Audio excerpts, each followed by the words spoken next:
الخوف والجبن اللي عند محي هيوقعه في مشكله اكبر، وهي ان ابو موته هيصمم على قتل محي وهيقلب عليه الدنيا. جابر الشرقاوي هيبعت محي عند الفرع الثاني من العيله، ام محي راقصه معتزله تمارس قهر العوالم وهي في اواخر عمرها. والتاني برضه عبقرية شريف عرفة المخرج انه يجيب لك الفنانة القديرة سهير الباروني هي اللي تعمل الدور ده. ست لا انا ولا انت نوعى عليها اصلا، وكانت الفترة دي محدش يسمع عنها حاجة وما كانتش ترند برضه، وكانت نوعية الادوار دي بيعملها ناس تانية زي هالة فاخر مثلا. لكن برضه شريف عرفة يستميت انه يقدم لك حاجة عكس المألوف، حاجة هي جميلة وكويسة وجلداية زي ما بقول لك، لكن انت ما اتعودتش عليها، ما شفتهاش قبل كده. فالراجل ده بيحاول يوريك ناس جديدة، ناس نعيد اكتشافهم من تاني، ناس كانت المفروض تفضل تشتغل. المهم يا سيدي الست دي بتفضل معلقه في دماغنا لحد النهارده وهي بتقول وانا عامله نفسي نايمه، انا عامله نفسي نايمه. كوميديانه مفيش بعد كده. وبص هنا على الكادر ده،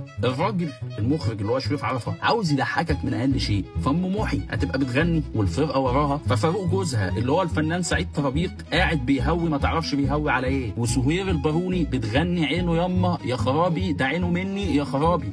المهم جابر الشرقاوي بيقتحم بيت ام محي ويبلغ محي انت لازم تهرب عشان ابو موته حالف لا يقتلك. في لحظه ماكره من فاروق جوز ام محي بيقترح انه يسفر محي الصين خوفا عليه من ابو موته، وكمان انه هيحضر مسابقه طبخ وهياخد $1000 في ايده. طبعا محي بيخاف وبيرفض جبان، لكن جابر الشرقاوي بينصحه ويقول له الصين حلوه، وهيسافر محي الصين طبعا زي ما انت عارف. بس قبل ما نخش على الجزء الثاني من الحلقه انا عاوزك تسال نفسك سؤال يا شهيد، انت كم مره في حياتك حسيت بالخوف؟